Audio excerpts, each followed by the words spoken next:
never had a team that I didn't believe could win the Super Bowl. The Chiefs have won! The Chiefs have won! You're the man! It is a dynasty! Legendary, man. I can't say anything. I want to get 3 though. You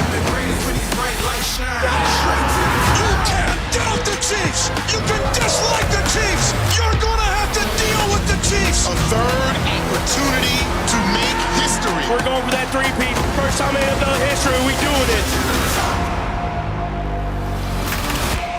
So, by now you have spent 10 days hearing people say the Chiefs can make all kinds of history in Super Bowl 59. But exactly what history is it they can make? I'm glad you asked.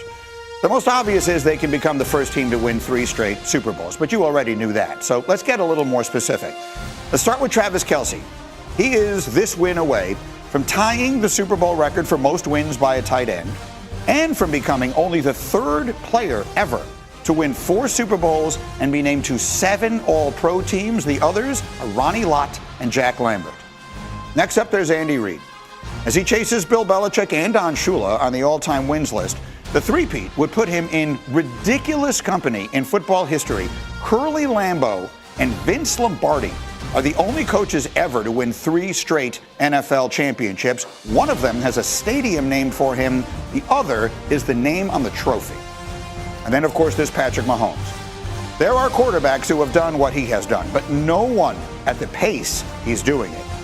A win would make him the 4th quarterback to win 4 Super Bowls, but the first to do it before turning 30. His greatness transcends the NFL in so many ways. Here's an example. The company he would keep with 4 titles and 2 MVPs in his first 8 seasons, that's DiMaggio, Mantle, Guy Lafleur, and Bill Russell. So you're trying to tell me I should be getting tired of these guys. That's ridiculous. We are seeing unprecedented greatness collectively and individually. I'm not sure why anyone would want me to say I've had enough of that. That's what I think. And a lot of this was when I wrote that yesterday. I did a bunch of radio interviews yesterday, and I had people all over this country saying to me, Greeny, I'm not even watching. I'm sick of the Chiefs. I can't watch the Chiefs. I'm done with the Chiefs. And that was what inspired that essay. You're tired of watching unprecedented greatness. You're tired of watching a player that someday we're going to talk about with the greatest players that ever lived in any sport. You're tired of watching a big, lovable teddy bear of a coach. And Travis Kelce was basically Rob Gronkowski reincarnate. D-Wood, help me with this. I don't understand all of the backlash.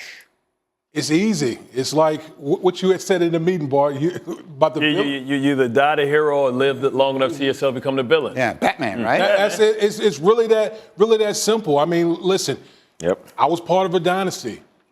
First we were the Q story. Yeah. Then all of a sudden you just keep winning. It's like, damn, I'm tired. Why the Patriots got to win all the time? That's where we are as a society. Look at that young D-Wood. Look at that big fella right there. That a 2-pack? Right. I mean, we were just a Q story going up against getting the greatest show on turf that we got tired of. A lot of people. The grocery store. They looked at the greatest show on turf like, okay, that's a dynasty. Then we come along. I just think that as a society, we always infatuated with what's next. What's the new toy that we could be talking about instead of just looking at, just admiring what we're watching with our own eyes right now with Patrick Mahomes and his Chiefs team. I get excited about the Chiefs because it's like people get bored with it, and I get excited about the greatness. Like, we've never seen anybody win 3 in a row.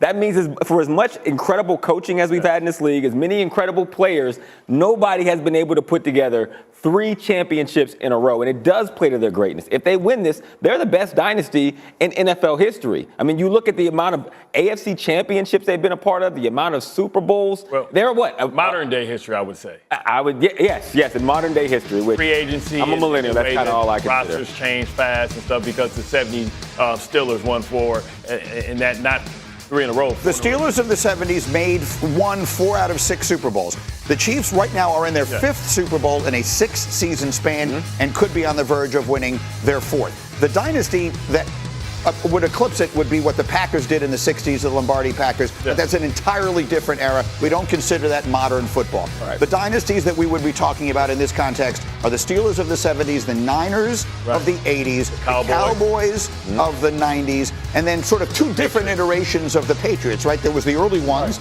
the teams D-Wood was on, and then the later ones, They made 3 straight Super Bowls, and it was the Eagles in the middle who kept them from three-peating. But we hated all those, right? Everybody got tired of it, right? Listen, nobody wants to see John Wick 6. You know what I mean? It's all good, man. And nobody wants to know. Nobody wants to know the ending of the story, right? We like to be surprised with the ending, and that's what we're talking about. So when you look at this dynasty, yes, it is a dynasty, but like we're just tired of saying it. We want the underdog. Americans love the underdog, and at some point, every one of these dynasties were the underdog. But here's the thing: it's one thing to be rooting against them, which I would understand. People would root against those teams and that kind of stuff. And I myself find myself rooting against them. I'd like to see some of these other. I wanted to see Lamar win it. I wanted to see Allen win it.